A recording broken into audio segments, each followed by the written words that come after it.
Te mando un recado, Christopher. Eres muy Lalo, pero con el chupete voy a traer un chupete para que chupes como una guagua. Eres una guagua muy tonta. Eres un Lalo, en verdad muerto. Lalo gay. Te gustan los chinos. Y no te hablan chino, japonés. A Lalo gay. Por la Puerto Montt te mando saludos, Lalo gay. Por a Puerto Montt.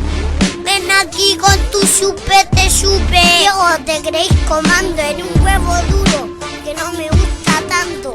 Eres un tonto con el Christopher Chupe y con su amigo Chupete.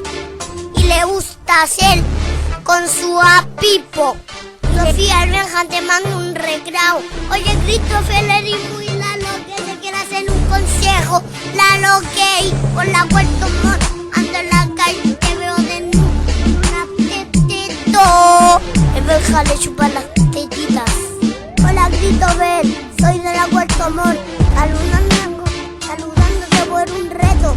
El Lalo, que me gusta, pero no tanto, porque eres un Lalo. Eres como un oso callampa. Que me gusta. Eres Lalo, que te gustan las mujeres. Con tu amiguito Lian, tu amiguito Alan y tu amiguito Chupe. Pasan por la Puerto Montt haciéndole arpa a las niñas. Hago lo que quiero. Y lo que hace Christopher, lo único, se porta muy mal. Y lo primero, que un reto, que nunca se valen los callampa. Y siempre le hablan los sores. Y siempre le altor mi azul dinero.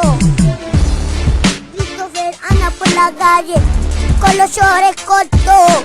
Con mi papá le mando un saludo por la Puerto Montt.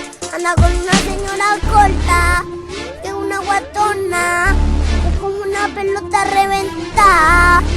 Y no le gusta porque es muy guatona.